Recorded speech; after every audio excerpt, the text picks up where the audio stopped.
To the powerhouses of the global corporate stage.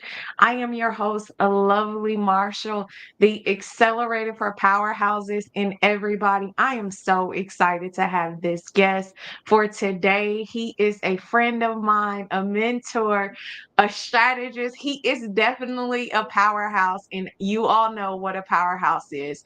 A powerhouse is someone who is dynamic, effective, and unstoppable in achieving success. And Ramil, from his journey from Google to Facebook, back to Google, has been all of that. But not only that, just him being a friend and a dynamic individual, the amazing things that he's built, the friendships that he's been able to curate just makes him an all rounded person. And today we are going to talk about when is it time for you to leave your job? We know that's some of your questions. So hello, hello, hello. Welcome, Ramil. Hey, wow, lovely. You really painted a rosy picture of mine. You're too kind, but I'm excited to be here with you today. Yeah, yeah, absolutely, absolutely. Hey, I never forget. You might forget things, but people never forget how incredible you are to them. So, could you tell everybody, like, get started with us, like, for those of us who do not know what a product manager is, like, how did this journey even start? Because I know when I was going to school, that was not something that people would say a product manager. It was engineering, but not product manager. So, like, how did this get started? Yeah, great question, and I think you really take me back. And it never crossed my mind that product manager wasn't something I even thought about or knew about back when I was in school. Like I started school in 2006, so I mean, they were product managers back then too, and they did some phenomenal work back in the first decade of this century. But I never knew of any of them, right? But what did I know? And I know in our time, the biggest thing was 2008, right? Everybody saw the meltdown, and so for me, I was like, oh, what is an investment banker? I was in second year of doing my undergrad and trying to think about what do I want to be and where do I want to go. Interestingly, I started looking into investment banking at that point. I was like, oh, okay. I was like, oh, okay, let me look into this. And it's always painted very glamorously in TV shows, in movies, and then they were the talk of the town on the newspapers every time, right? During that time. And at that point, I was like, oh, I think I would want to be an investment banker. And I put in a lot of effort, took up a lot of courses on finance, economics, you name it, I tried it. Uh, did an MBA, did a CFA.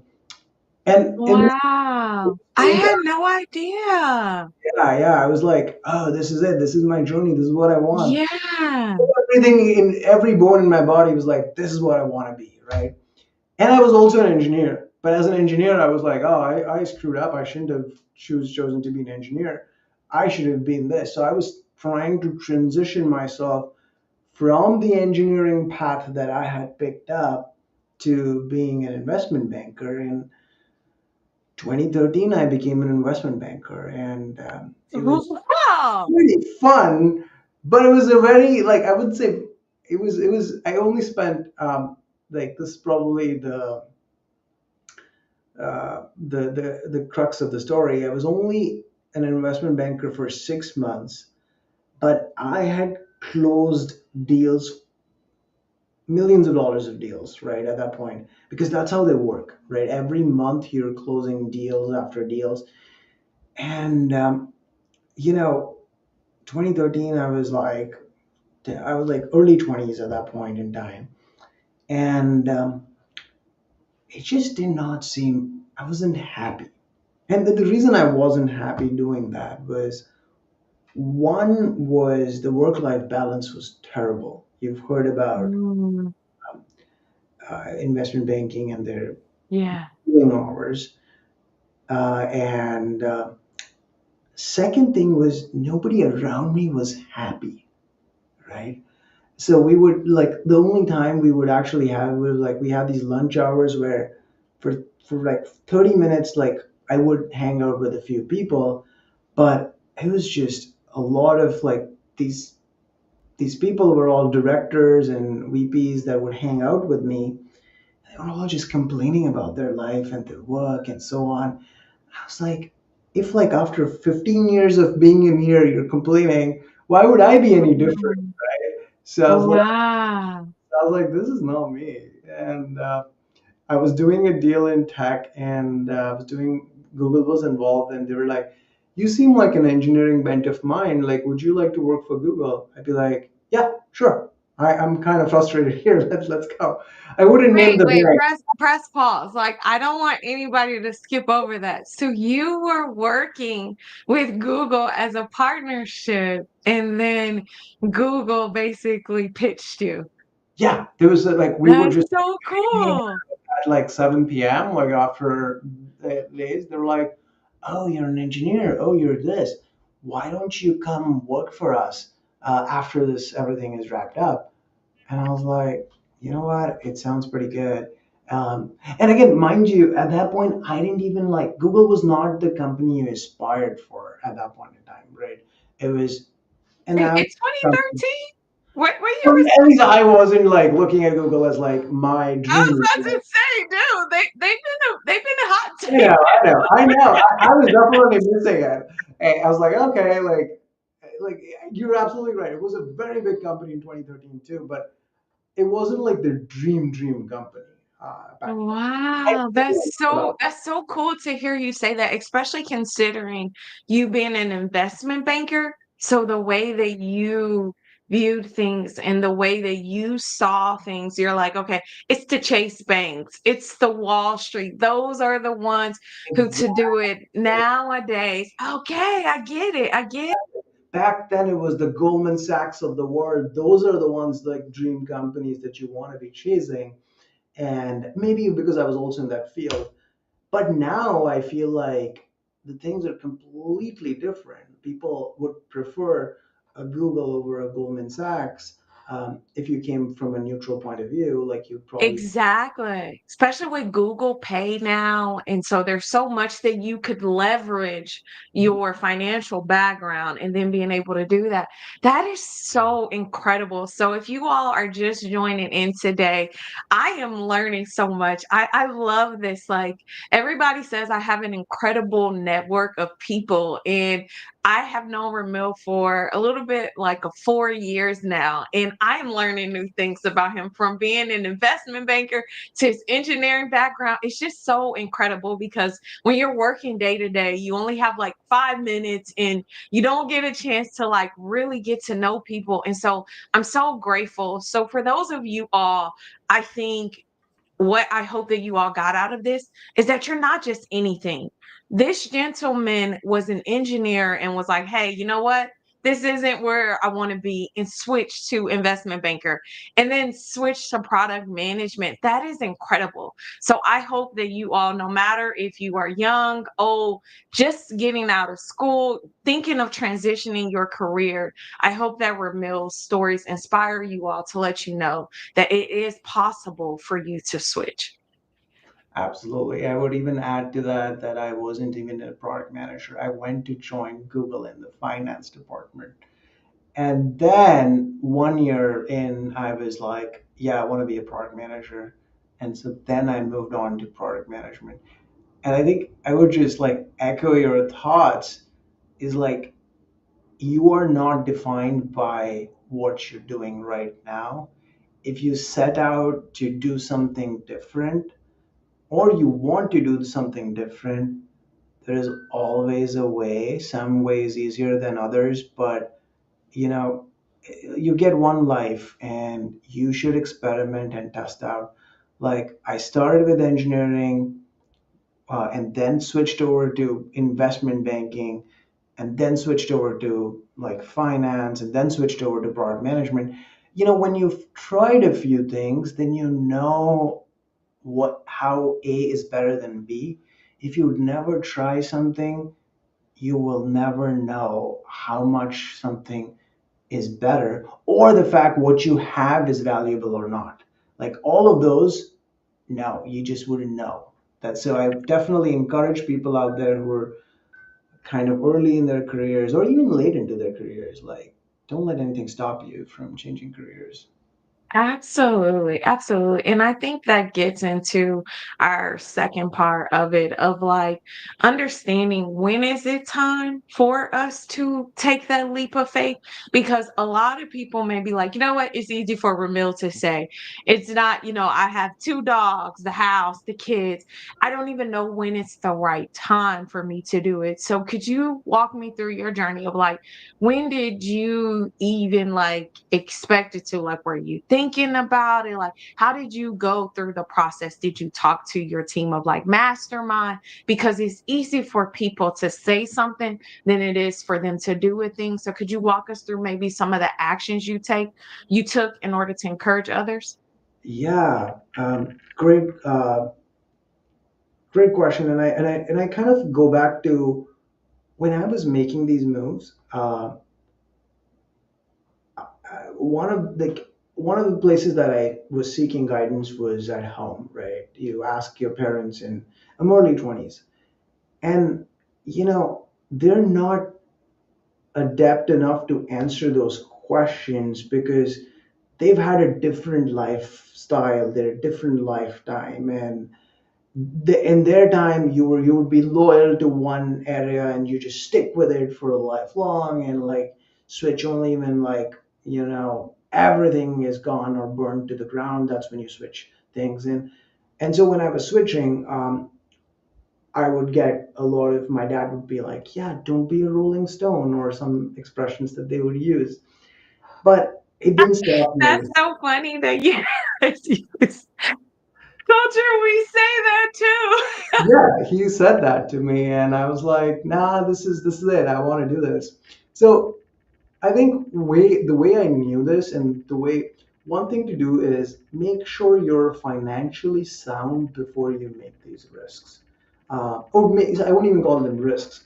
It's like important to make sure you're. And when I say make sure, it's like it doesn't mean that, oh, you may not have to cut back on a few things. That's completely fine to cut back, but it shouldn't be like, oh, the switch resulted in you not being able to meet your rent payment, or you not being able to pay your mortgage, or you not. I gave up a lot on a bunch of things to make these switches happen. Investment bankers are known to make big money, and it was pretty decent, I would say, even as a starting out my career. But I knew that this was not where I wanted to be, so I was okay sacrificing most of it away for in search of something better. So do that math for yourself. Is like, where is that line? Is like, hey, any opportunity I practice, I need to get this much before I make that switch. And I guess the next question comes is, when should you make that switch? And how do you know whether you should make a switch or not? Whether it be in your career, whether it be in your company, and whether it be. Right. And this is something like, I've had so many switches early on, and I've paid attention to it. Is work.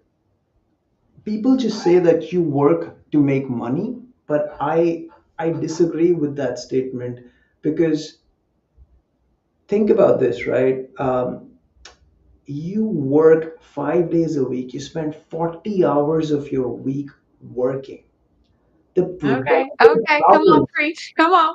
if you think about the productive waking hours that you have in a week, in a life, is maybe like 60 to 80 hours that you have. You sleep for like 8 hours, you do all your chores in the other hours. That leaves you with a smaller and smaller chunk.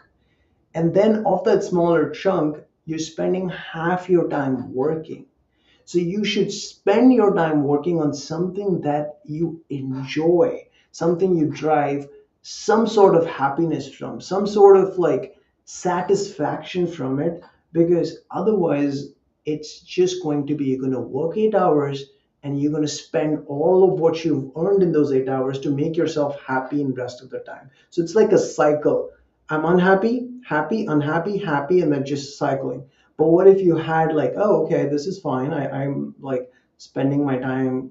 Okay, it's not going to be super nice every time, but it shouldn't make you dissatisfied or really unhappy deep down, because Yeah, time is like the real treasure, and don't waste it away. absolutely. Don't waste it away. Absolutely. Like this is something that I wish somebody had told me when I was in my 20s, right? Don't waste, Yeah, like, my parents always told me that, and I was like, yeah, whatever, whatever. I have so much of it, right? And I think that's what I've come to realize. It's like it becomes really important to how what you're working on. And so connecting it back to when should you leave, you know, if every Sunday evening you're depressed at 6 p.m. and yeah, happy, that we call it that Sunday blues, that it's Sunday night Sunday blues, blues. right before it's Monday. Those Sunday blues, and if they get really intense, that means like, oh, that's your first sign. Or when 31st December comes around and you're like, nah, second, I'm going back.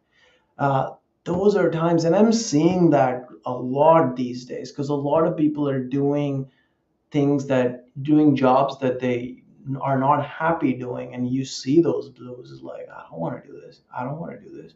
And these are people making Absolutely. so much money, but they're just like, hey, I don't want to, like, it feels like the money makes you a bonded laborer in some way. You're just kind of like Mhm. connected, but like it's really like what you should think about is like, how am I spending my time and the money in Right. that way. So Right, right. And that's you the first touched on so many points here, and I really appreciate you stating that because a lot of people do have that Sunday night blues, or like you said, they're regretting it. It's everybody, it's the new year. It's January 6th, maybe January 7th for some other countries, and they're like, this was it, and I was supposed to be doing this differently. And it is that happiness. And I'm thinking back to a time, I love Steve Jobs. I really admire him. And he had said in this commencement that he did at Stanford, he said that he thinks back to if he asked himself too many times, would he be doing this for if he was to die? And he said that if it's too many times that he answered that questions, then he tries to pivot. And I believe like that's something that you've been able to do. Like you've been able to really pivot it to say like, hey, if I was to die, like you said, there's so much time that you get. Would I really want to be doing this? Let me learn something else. How can I learn a new skill set? How can I get the new thing that I'm hoping to get? And I'm really just admiring you for taking that bold move and taking that step. Absolutely. I think, yeah, I think you've kind of framed it even better. Like, if I were to die tomorrow, or like the way you kind of put it with Steve Jobs said, I Mhm. think that is exactly what you should be thinking about. Is like, hey, if money was not that factor, some people are stuck, right? But like, hey, even if I take a haircut, this is more fun. If this is more fun, that's totally worth it. Spending your time the way you have fun with it is totally worth it. But again, keep in mind, keep an eye out on the future. Make sure that you're kind of still like saving up, and like you're still kind of creating that those eggs for your retirement. The one thing I would say is, when you get into, even if you take a haircut to get into something you really like or will like, that passion would propel you towards success. Absolutely. That is the one thing, because when you like, I do a lot of side projects, and when you want to like, have that 5 minutes at 8 p.m. Oh, I want to look at this thing. Oh, did it work or not? That's the passion that will make you successful and also happier. And so don't worry about finding success, because you will if you're passionate about that area, if you pick the right area. Yes, yes, you will find success when you chase your passion. And that's the whole journey that I try to empower my clients on is have a purpose-driven career. If you have a purpose-driven career, you feel like you're serving your purpose, your profits will definitely grow as a result of it. I mean, every single time your profits will definitely grow. And I remember when you and I met and we were talking about like the opportunities that was available by being a Facebook employee, and you were like, "This, you have the power to being able to change your life," and I was like, "Oh, really?" It was really, really cool. Because we're sitting here on the Zoom, and I'm like, "Yeah, Facebook reached out to me, but I really don't know what to do." And you're like, "Listen, you are doing product management, but just coming to Facebook it will be life changing." So, like he said, your gifts will make room for you. You get those skill sets, you learn those things, those recruiters, those people, you'll have those conversations, which I think you touched on a lot of things without saying it, but you mentioned the fact that it was at 7 p.m. and you're having these conversations. And while people are like, hey, I hate going back to the office, oftentimes being in the office it creates opportunities for you to get promoted, and you stated that without like mentioning the fact that it was an office opportunity, but that happens so many times. I hear of so many amazing stories. It's those water cooler conversations where you're just walking to the lunchroom and they're like, hey, our department is hiring. You're like, wait, what? I've been trying to get in it for months. So I think that's crucial too in being able to be a success. It's who you connect with and like you're telling your information with and sharing your dreams with. Absolutely agree with that, and I would encourage people to, I don't know, I didn't grow up in today's time is just so different. If you get those 5 or 10 minutes during the day and you're scrolling on TikTok or like Instagram Reels, it's not going to buy you anything. It'll keep you entertained for that 5, 10 minutes. But if you interacted with a real human by the water cooler, you would find out so much more things you should do or should not do. Both can come to you, and they'll be way more practical in terms of something that's happening right around you. So, again, going back to what I'd said, time spend that wisely, especially in your 20s, because the return that you can get on it is massive at that time, right? Any change you make in the 20s with whatever investment you made, it compounds over your life. And so any small change can go a long way in your 20s. It's 100%.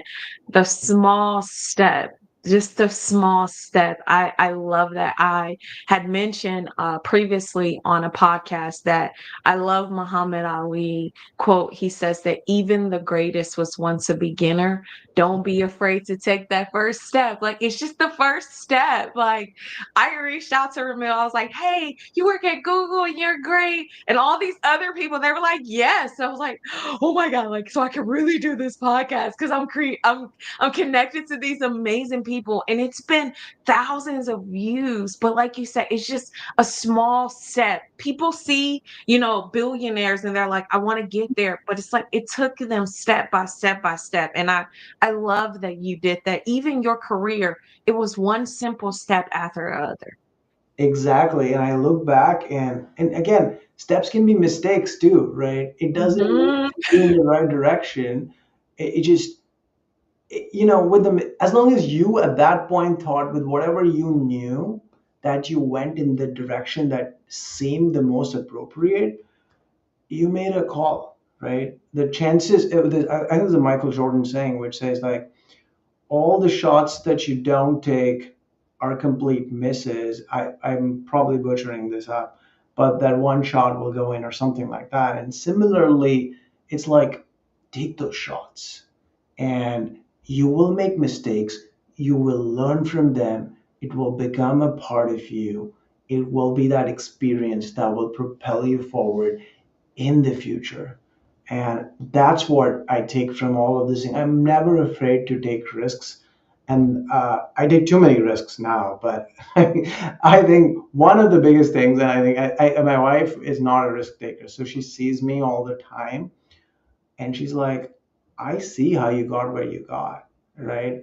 Is because you take so many risks. I kid you not, lovely. Like I have done since I became a homeowner, I have done so many projects that I could have never dreamt of doing. I've done electrical work, I've done plumbing, I've created a So fence. you've messed up the house. Does your I wife, have messed up the send me a house. signal? Send me a signal. I Have you know, messed right? And I'm making cabinets one day I never thought I would. And my wife's like, "How do you get that confidence to do it?" And I'm like, what is the worst that could happen? That is what I want you to take from it. Don't be afraid to do it. People who are able to do this are no different than you. Sure, they might be some things might come easier to some people, but they're no different to you. If you work hard enough, nothing can stop you from doing something. Absolutely. I love that. Like, I don't think enough people talk about that because I was explaining that to another person who I was on their podcast about it because she was so shocked. She's like, "Oh my God, like you went from failure to Facebook? Like, what the heck?" And I was like, the one thing that I love, I got around amazing people like you. I don't even know how you and I got connected, but I got amazing people like you. And I'm like, hey, what did you do to get to Facebook? How can I be able to do it too? And I literally just took you all's word for the word. Like I studied hard, I got around the right people. And what I kept telling myself is I was like, hey, I'm making six figures here, but I can make more. Like I can make over half a mil by doing the exact same job simply by just taking a risk. Like you said, what was the worst that could happen? I failed the job interview and then, I still got my other job. Like it was unbelievable. And now I'm able to go on talk shows and talk to people about my experience of being bold and you too. Like I never imagined all of this was gonna come out of this interview, but this is incredible to like see. This is why like our synergies like align. I didn't know you're such a risk taker. This is so awesome. Big one. And I think I've even my mom, like she would say, like, don't be afraid to ask. So her saying is more on that side. What is the worst that can happen? You're gonna hear a no. Big deal. All right. A lot of many times we're just so afraid to ask because we'll hear a no. I don't know what is it. Sometimes it could be ego. We're like we don't want to listen to a no, or it could be that we're like scared, or we're shy, or all of those factors. Don't let that play along with you because even if 1 in 5 becomes a yes, it's totally worth it because your cost on asking was zero, zero zilch, but you made it. And so that's what I want people to take from this is like look out for these opportunities and don't be afraid to ask people to like help you. Like you asked me to help you, right? And I helped you. And like we Yeah. not have that conversation, maybe you could have not gone Yes. to do some things, and I would have not gone to do some things because every person Mhm. has an influence in you. And so don't be afraid to Absolutely. ask and take those Don't shots. be afraid to ask. Please don't be afraid to ask. Now, there is compensation that must come with the ask, but don't be Yeah. so I mean, one good movie. Have you seen that another movie, Pursuit of Happiness? I love that movie. That's another way of looking at it. Sorry, what were you saying, no, love? no. I love it. No, so people are asking in the chats about how do I get a career, I would say a job at Facebook, at Google. So how do people go about the process if they want to get a job at Google? I'm certain you are asked this questions thousands of times because people are interested in, becoming a product manager, even like becoming at Google. So how would people go about starting it from Google if it's just, they don't have the opportunity of working with Google? What is generally like the normal path? Yeah, so I think one thing I want to kind of, the way I would answer that is there is no like one. golden formula or like button that you press to kind of uh, get to like a Google or a Facebook or an Amazon or a Microsoft or any of the companies, any company that you want to. I think once you feel like, okay, let's assume you were in product management and you're like, okay, I want to be a product manager at Meta or at Google. I think use your passion in a curious way. And what I mean by the saying that is you can apply and you could fail, right? I know so many people who've applied to Meta, failed over the years, and then made it to Meta so many years later, right? What I mean by telling that story is every step that you take could get you closer to being at Meta or at Google. So let's say you work at company X today. Spend your time in not like getting promoted, because if that's not your goal, spend your time in learning and upskilling yourself. If that results in a promotion, that's great. That's like a cherry on top. Then use that to propel yourself from company X to company Y, which is a step closer to Meta. Apply again while you're at Y.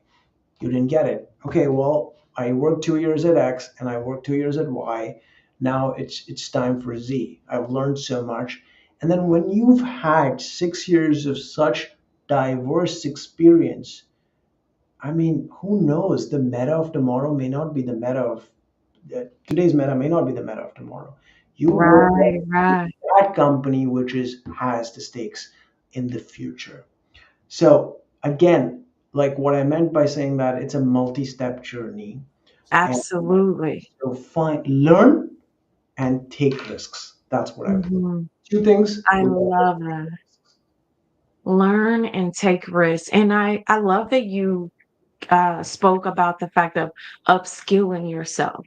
Not enough people do that. They're just like, hey, I got this, and then this is all it ever is. There's so much information out there. I shout out LinkedIn so many times because LinkedIn is so powerful. You can check out Ramil's profile, you can check out my profile, and you can see some of the skills that we have, some of the things that some of our counterparts who are product managers and others who work at Google and Apple and Microsoft, they have the skills exactly on their profile. They're telling you exactly what they're good at, that you can then go and learn and be an effective communicator. If you need to know what is cross functional collaboration and who are those cross functional people, if you never heard of a product designer, like Google that, because those are people who you're going to be working with. And you need to know how to not only speak with them, but persuade them when it comes to product manager. And that's a whole nother deal. But it's definitely a skill of itself to be a product manager. And I'm just so grateful that you and I were able to get connected.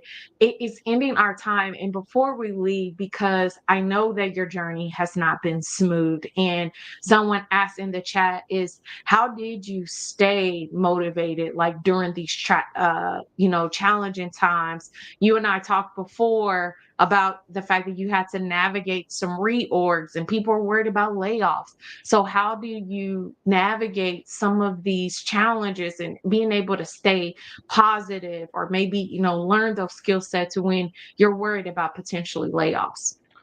Yeah, good question to whoever asked that question. I think motivation is really an important factor. And how do you go about keeping yourself motivated? Step one is one of the things. Again, I'm going to digress slightly. Is maintain a good health. It's a precursor to good motivation. Make sure that you're not indulging in like late nights, and get a good night's sleep and keep your health as prim and proper as you possibly can, because motivation comes from is the next step. Your body's not going to feel like, yeah, I want to do something new if it's like, dude, I'm like struggling from last night. I didn't even sleep well, right? You're not going to do it, right? You're going to sink into depression much faster, or think about negative thoughts much faster when your body's not keeping up with what you're doing. So make sure, like, you live a healthy, clean lifestyle, it will help you as a precursor for motivation. Now it comes down to the key question of answering how do you keep motivated? Um, so I have gone through various ups and downs in my career. I've had 14 years of experience. Um, a couple of and different scenarios have led to different things. For example, when I wasn't motivated enough to what I was doing at present, at Google and at Meta, I had the opportunity to switch product areas, right? I wasn't chasing like a promotion. I was like, yeah, if I stay here, I will like maybe I will like put my head down and just kind of keep walking and do it. I switched an area and I was like, yeah, I'm more excited working on a product that I really like and I work on rather than the product that I was working on. So I switched products internally to kind of work on something I really felt I wanted to work on. So I switched for what I wanted to work on because at the end of the day, like I said, it wasn't for me. It was all about learning, and life's all about kind of having fun at what you're doing. So that's one part of how I kept myself motivated. Sometimes that's not even an option, right? Not everybody is lucky enough to have opportunities that they can pursue within the same companies or pursue different jobs. Is find a side passion that you can uh, use to upskill yourself. And I'll give my example here. So, my side passion from being in investment banking became investing in stocks, right? And that was a complete side passion that I kept continuing for the last 14 odd years. So that side passion led me to learn more about what is happening in different tech companies, right? And that made sure, like as a product manager, I was very well informed of the world around me. That was something I learned from it. I used that. So when Chat GPT came around, or all of that stuff that's changing around, I looked into all of the courses that I could do on the side while I'm just like, okay, maybe I'm not motivated enough, or just like, hey, let's do something fun and creative to keep my mind engaged. Because your mind is a fascinating tool if you use it well.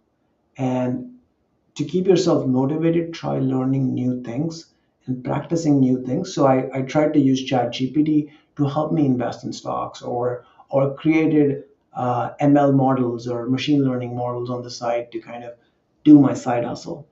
What that will do is not only upskill yourself, you're doing something that you enjoy, it's your side passion. And third, uh, your mind's only going to get sharper and sharper. If you just spend your time watching Netflix 24/7, it's not going to have the same effect on your mind.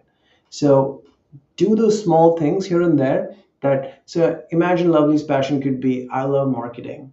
She Yeah. wants to learn more and more about all the social media influencers, what are their Mhm. strategies, and so on, right? And you try to like invest your time into learning new skills around that. So invest your time outside if things in the present are not working. Find ways on the side that you can keep yourself occupied in. But don't forget the first thing I said. Health is really important because that will put you in a black hole that you won't be able to come out of. So Absolutely. Health is your greatest wealth. So, guys, you heard it here first. Number one, when do you know what time? When is it time for you to be able to look for another opportunity? It's when the fact that you are even Googling that. If you are Googling right now, how do I know when it's time for me to leave? I think that it lets you know when it's time for you to leave. But instead of you making that quick jump, Ramil provided some great insight. Find out ways to upskill yourself. Figure out what is it exactly that you want to do. Maybe you don't want to be in finance or healthcare anymore. You want to switch.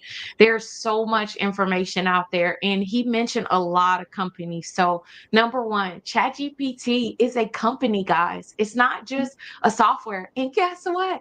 They're hiring. They are hiring and they pay very well. Google, we mentioned Google, searching questions on Google. Google is a company and they are hiring. Facebook is a company and it is hiring. If you're watching us on LinkedIn, YouTube, Restream, TikTok, they are all companies and they are all hiring, guys. All of them can be found on LinkedIn, Indeed. You can Google these companies. He even mentioned Goldman Sachs, they're hiring, SoFi is hiring. All of these companies in these various different industries are hiring. So if you are interested in, like, what does it take? Reach out to these companies. They're all on LinkedIn. Search for applications and then learn the skill set necessary for you all. I am so honored that you got to come here. I was even motivated myself, Ramil.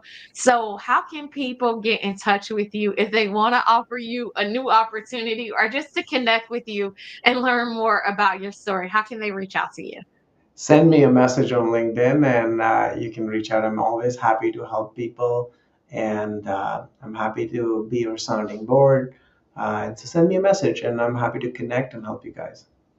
Yeah, thank you so much, Ramil. All righty, everyone. Remember, you matter and what you have to offer this world also matter. Tune in next time for the powerhouses of the global corporate stage. Thank you all so much, you corporate inspirations who